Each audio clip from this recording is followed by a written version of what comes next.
নমস্কার, S Bangla news online খবর সব দেখাবো আমরা।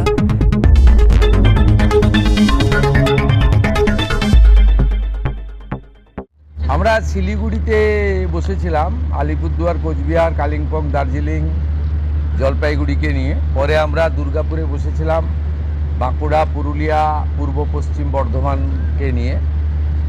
আজকে এখানে আমরা নদিয়া, উত্তর চব্বিশ পরগনা এবং হুগলিকে নিয়ে বসেছিলাম। অনুরূপ মিটিং আমাদের মালদাতে হবে, মালদা, মুর্শিদাবাদ, উত্তর এবং দক্ষিণ দিনাজপুরকে নিয়ে। অনুরূপ মিটিং আমাদের কোলাঘাটে হবে, পূর্ব পশ্চিম মেদিনীপুর, ঝাড়গ্রাম এবং হাওড়াকে নিয়ে। আমরা মূলত যেটা জোর দিয়েছি, শর্ট টার্মে নির্বাচিত এমএলএদের সঙ্গে প্রশাসনের সমন্বয়। একটা নতুন ব্যবস্থা চালু হয়েছে, যেখানে শাসকের আইন নয়, আইনের শাসন। নতুন একটা বিশ্বের সর্ববৃহৎ রাজনৈতিক দল, যে দল নেশন ফার্স্ট মন্ত্রে বিশ্বাসী, তারা জনতা জনার্দনের আশীর্বাদ নিয়ে ক্ষমতা পেয়েছে। নতুন ব্যক্তিরা এমএলএ হয়েছেন, মন্ত্রী হয়েছেন, মুখ্যমন্ত্রী হয়েছেন। আমাদের ভিশন কি, আমরা কি চাইছি, কেমনভাবে রাজ্য চালাতে চাইছি, আমাদের সংকল্পপত্র কি, এটা প্রথমেই অ্যাডমিনিস্ট্রেশনের সর্বস্তরে পৌঁছে যাওয়া দরকার। সেই উদ্দেশ্য নিয়েই আমরা কিন্তু এই পরিক্রমাগুলো করছি। আপনারা এর আগে মিটিংগুলোতে দেখেছেন কত কোটি কোটি টাকা খরচ করা হয়েছে। এই কলকাতা থেকে কল্যাণী আসতে 1 ঘন্টা লাগে এখন জাতীয় সড়কের যুগে। সেখানেও হেলিকপ্টার ব্যবহার করা হয়েছে। এখানে কত রকমের খাবারের ব্যবস্থা, নিশ্চয়ই সারাদিন আছে, দুপুরবেলা একটু খাবার দিতে হবে। এখানে কত গাড়ির মেলা, এখানে অফিসাররা গাড়ি শেয়ার করে এসেছেন। রাস্তা বন্ধ, 3 দিন ধরে দক্ষযজ্ঞ, 3 কোটি 4 কোটি টাকা করে এর আগে খরচ হয়েছে। আমরা এইগুলো আপনারা দেখছেন যে সাইলেন্টলি, চুপচাপ, যেটুকু ন্যূনতম না করলে নয়, সেই ব্যবস্থার মধ্য দিয়ে এই সরকার জনগণের কল্যাণ করতে চায়, নিজেদের বৈভব ক্ষমতা দেখাতে চায় না। সেই জন্যই আমরা করছি। মিটিং খুব ফ্রুটফুল হচ্ছে। আমরা এত ডাক পাইনি 5 বছর। আমি প্রথম দিন থেকেই বলেছিলাম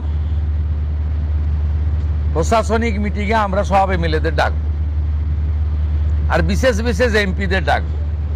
আজকে বিশেষ বিশেষ এমপিদের মধ্যে বারাসাতের এমপিকে আমরা বিশেষ বিশেষভাবে ডেকেছিলাম, এসছেন উনি। আর আমাদের দলের এমপিদের আমরা ডাকছি সব জায়গায়, কারণ আমাদের এমপিদেরকে বিডিওরা পর্যন্ত, ওসিরা পর্যন্ত তাদের ফোন ধরতেন না। এই সিস্টেম তো ঠিক না। আমরা এখানে বলেছি, আইপিএস আইএসরা জানেন একটা পাবলিক রিপ্রেজেন্টেটিভকে কিভাবে রেসপেক্ট দিতে হয়। মহারাষ্ট্র সরকার করেছে, যে কোনো নির্বাচিত প্রতিনিধিকে যদি অনার না দেন, কীভাবে অনার দেবেন সেটাও স্টেট ক্যাডার এবং ন্যাশনাল ক্যাডারে বলা আছে। এগুলো আমরা এখানে করেছি, বলেছি। এবং আজকে এখানে বসিরহাটের অনেক অপোজিশনের এমএলএরাও যুক্ত হয়েছিলেন, তাদের মধ্যে একজনকে বলার সুযোগও আমরা দিয়েছি। আমরা চাই যে কেন্দ্র রাজ্য ডবল ইঞ্জিনের সুফল মানুষ পাক, এবং কেবলমাত্র নির্বাচনের সময়ই রাজনৈতিক কচকচানি হোক। সারা বছর আমরা কনস্ট্রাকটিভ আইডিয়া নিয়ে কাজ করি। আপনাদের মাধ্যমে মাননীয় প্রধানমন্ত্রীর 12 বছর সম্পূর্ণ হয়েছে। ভারত সরকার 5ই জুন বিশ্ব পরিবেশ দিবস থেকে 21শে জুন বিশ্ব যোগা দিবস ন্যাশনাল প্রোগ্রাম ডিক্লেয়ার করেছেন। পশ্চিমবঙ্গ সরকার এই ন্যাশনাল প্রোগ্রামে পার্টিসিপেট করছে, আমরা ঘোষণা করেছি। 5ই জুন রাজ্যের সমস্ত ব্লকে এবং পুরসভাতে, ইনক্লুডিং কর্পোরেশনে, মায়ের নামে একটি গাছ লাগানোর কর্মসূচি হবে। প্রত্যেক বিধায়কদেরকে অরণ্য দপ্তর, পরিবেশ দপ্তর, দুটো দপ্তর নোডাল থাকবে। তারা ফলের গাছ দেবেন এলাকায় বিতরণ করার জন্য, এলাকায় লাগানোর জন্য।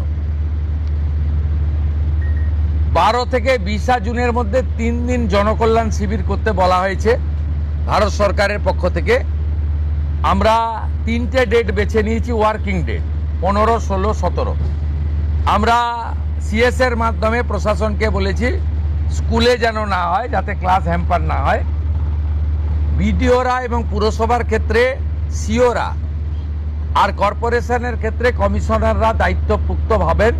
বিধায়করা এবং যে এমপিরা সেখানে চিফ গেস্ট হবেন, ইনোগ্রেটর হবেন। সব জায়গায় জনকল্যাণ শিবির হবে। সেখানে ভারত সরকার এবং রাজ্য সরকারের চালু থাকা এবং আগামী দিনে আসতে চলা সমস্ত স্কিম আমরা তার বেনিফিট মানুষকে দেব এবং সচেতন করব। 15, 16, 17 জুন, 21 জুন বিশ্ব যোগা দিবস। আয়ুষ ডিপার্টমেন্ট, যা পশ্চিমবঙ্গ সরকারের হেলথ ডিপার্টমেন্টের অন্তর্গত, এবং স্পোর্টস ডিপার্টমেন্ট মিলে করবে। পুলিশ থেকে, স্কুল থেকে, এনসিসি থেকে, নানা এনজিও অর্গানাইজেশন উৎসবের মতো পৃথিবীর 200টা দেশ ভারতের যোগা দিবসকে গ্রহণ করেছে।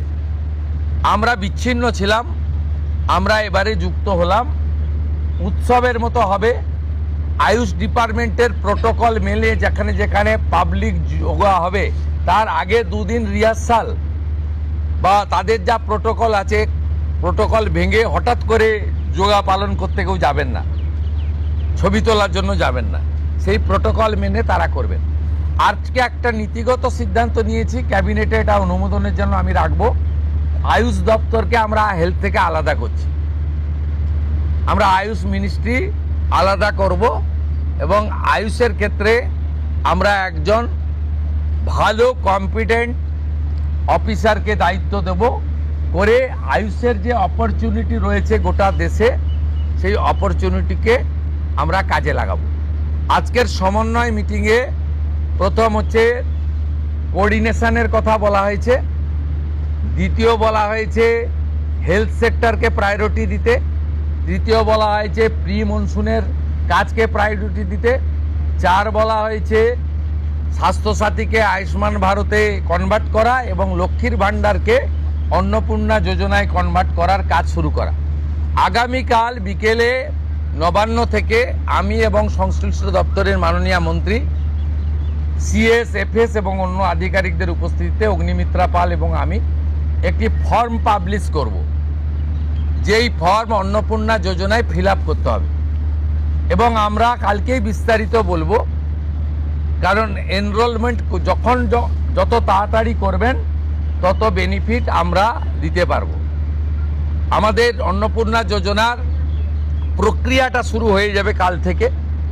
যেমন যেমন ফর্ম ফিল আপ হবে তেমন তেমন 3000 টাকা ট্রান্সফারও শুরু হয়ে যাবে। আর যতক্ষণ না 3000 টাকা ট্রান্সফার হচ্ছে, স্বাস্থ্যসাথী যেমন কন্টিনিউ রাখা হয়েছে আয়ুষ্মান ভারত কনভার্ট না হওয়া পর্যন্ত, এখানে আপনার লক্ষ্মী ভাণ্ডারকেও কন্টিনিউ করা হবে। বিস্তারিত কালকে আপনারা জানতে পারবেন। ফর্মের কপিও আপনারা কালকে পাবেন। অফলাইন অনলাইন অবশ্যই থাকবে। শুধু পাবলিকের উপরে ছেড়ে দেওয়া হবে না, বিধায়করা নিজ উদ্যোগে ফর্ম ফিল আপ করাবেন এবং সরকারও বিডিওদের নেতৃত্বে প্রত্যেক বাড়িতে বাড়িতে ফর্ম ফিল আপের জন্য সহযোগিতা করার জন্য লোক পাবেন। এবং মাথায় রাখতে হবে, ভারতীয়রাই কেবলমাত্র এই সুযোগ পাবেন, অভারতীয়রাই সুযোগ পাবেন না। ভারতবর্ষের সরকারের টাকা বাংলাদেশ থেকে আসা অবৈধ অনুপ্রবেশকারীদের দেওয়ার জন্য নয়, এটা খুব ক্রিস্টাল ক্লিয়ার। সরকারি বাসে আপাতত সব মহিলাদের আমাদের ফ্রি সুযোগ তারা পাচ্ছেন আগামী সপ্তাহ থেকে। তো আগেই ক্যাবিনেট অনুমোদন দিয়েছে, এটা কার্যকর হচ্ছে। কিন্তু আমরা এখনই সবাইকে, সব মহিলা বললেই সুযোগ দিলে পরবর্তীকালে কিন্তু কার্ড করব। আমরা দেখেছি ডোমকলে বিগত সরকারের সময় পুরুষরা লক্ষ্মীর ভাণ্ডার পেয়েছেন। কেউ যদি মুখ মাথা চাপিয়ে রেখে শিলিগুড়ি থেকে এনবিএসটিসির ভলভো বাসে উঠলেন দীঘা আসবেন বলে, তিনি যদি বোরখা পরে চলে আসেন, তাহলে তাকে পুরুষ না মহিলা দেখার কোনো মেকানিজম বাসের ড্রাইভার কন্ট্রাক্টরের নেই। আপাতত চালু করলেও পরে আমরা মহিলাদের জন্য আলাদা ফ্রি কার্ড করে দেওয়ার ব্যবস্থা করব। আমরা প্রাথমিকভাবে আলোচনা করেছি এবং এটা আমরা কার্যকর করতে চলেছি। আমাদের মা ক্যান্টিন রয়েছে, সেই ক্যান্টিনগুলোতে 367টা, তাই তো অ্যাপ্রক্স 400-র কাছাকাছি সংখ্যা আপাতত এই থাকছে। সেখানে আমরা 2 দিন করে মাছ খাওয়াবো, সপ্তাহে 2 দিন করে মাছ খাওয়াবো, 5 টাকাতেই খাওয়াবো। এই কাজগুলো আমরা করছি। বাকি অন্যান্য বিষয়গুলো আছে, হবে। আমরা কয়েকটা প্রোগ্রাম পেয়েছি। সেটা হলো আগামী 30 তারিখে কেন্দ্রীয় আরবান এবং পাওয়ার মিনিস্টার আসছেন, অগ্নিমিত্রা পাল মহোদয়, তার প্রোগ্রাম পুরো অ্যাসিস্ট করছেন। আমিও একটা সময় নিশ্চয়ই কাটসি মিট করব। 4 তারিখে শিপিং মিনিস্টার আসছেন, শিপিং রিলেটেড মিটিং হবে। 6 তারিখে মাননীয় রেলমন্ত্রী আসছেন।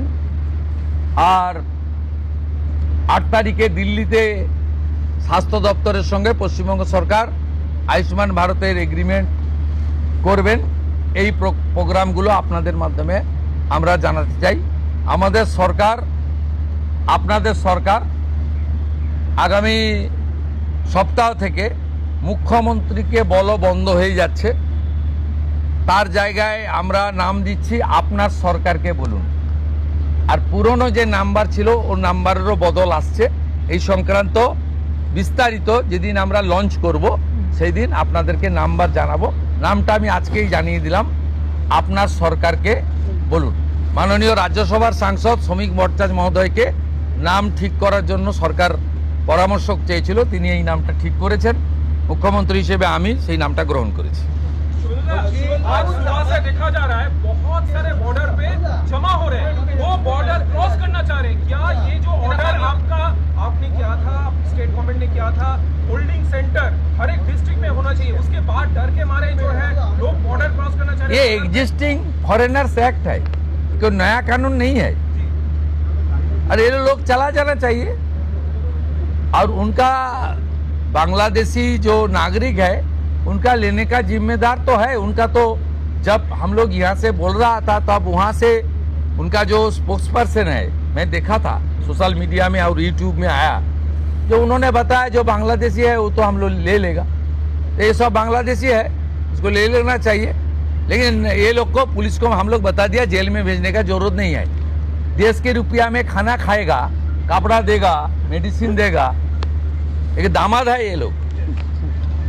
जल्दी जल्दी भागो, जल्दी जल्दी भागो, नहीं तो जो करना है सरकार करेगा।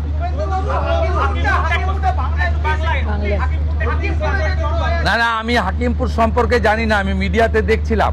কিন্তু এটা নতুন কিছু নয়, প্রেজেন্ট অ্যাক্টই রয়েছে। এবং আমরা বলে দিয়েছি যে বাংলাদেশের অবৈধ অনুপ্রবেশকারী তাদেরকে কোর্টে পাঠানোর কোনো দরকার নেই, আইনে নেই। সরাসরি পুলিশ নেবে এবং বিএসএফ এর হাতে হ্যান্ডওভার করবে।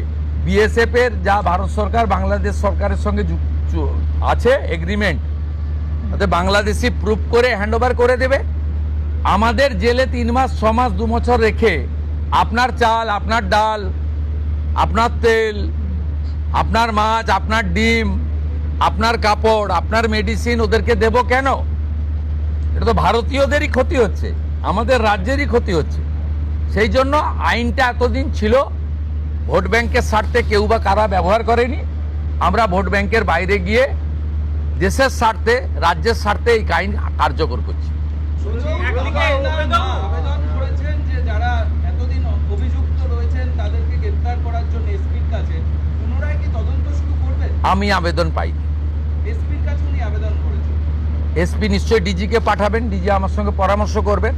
আমি হোম মিনিস্টার হিসেবে নিশ্চয়ই, আমার তো আইনের শাসন প্রতিষ্ঠা করার জন্যই আমাকে আপনারা মুখ্যমন্ত্রী করেছেন। তা আইনের শাসনে তামান্নাও আইনের শাসন পাবেন। আমরা তো বলেছি শাসকের আইন চলবে না, আইনের শাসন চলবে। বিরোধী দলের আমরা তো বলেছি স্কুল, কলেজ, মন্দিরের 1 কিলোমিটারের মধ্যে মদের দোকান লাইসেন্স দেওয়া যাবে না। এ সরকার অন্যভাবে চলবে, চিন্তার কোনো কারণ নেই। আমার সঙ্গে ভারত সরকারের মন্ত্রী জিতেন্দ্র সিং এর একটা মিটিং আছে 3:30টার সময়। এখন 2:30 বাজতে যায়, 1 ঘন্টা লাগবে যেতে। প্লিজ, সেটা হচ্ছে বিশেষ বিশেষ সাংসদ বিরোধীদের, তাদেরকে আপনি ডাকবেন এই বিশেষ বিশেষের টাইম যদি বলেন যে মানে যারা অনেকদিন পরে সত্য কথা বলছে তারাই বিশেষ বিশেষ সাংসদ। যারা বলছেন যে আপনারা আমাদের স্বাধীনতা পাইয়ে দিয়েছেন। যারা বলছেন যে এর কোনো ভবিষ্যৎ নেই, ফলতাতে যে চতুর্থ হয়েছে, সে আর এক তো দূরের কথা, দুয়েই আসতে পারবে না। সামনে ভবিষ্যৎ দেখতে পাচ্ছে এই তালিকা আপনার কাছে প্রস্তুত? এই তালিকা তৈরি আছে? এই বিশেষ বিশেষ সাংসদ না, আমি বলবো না, আপনারাই তো দেখাচ্ছেন। আমি তো আপনাদের চ্যানেলেই দেখছিলাম বারাসাতের সাংসদ কি বলছেন। তারপরে সরকারকে বললাম যে উনাকে ডাকুন, উনি নিশ্চয়ই কোঅপারেশন করতে চান। উনি আজকে বক্তৃতা করলেন, কোঅপারেশন করলেন, যাওয়ার সময় হ্যান্ডশেক করলেন, বলে এই প্রথমবার একটা ভালো মিটিং হলো। আমি এর আগে অনেক মিটিংয়ে যোগদান করেছি, বলতেই দেয় না।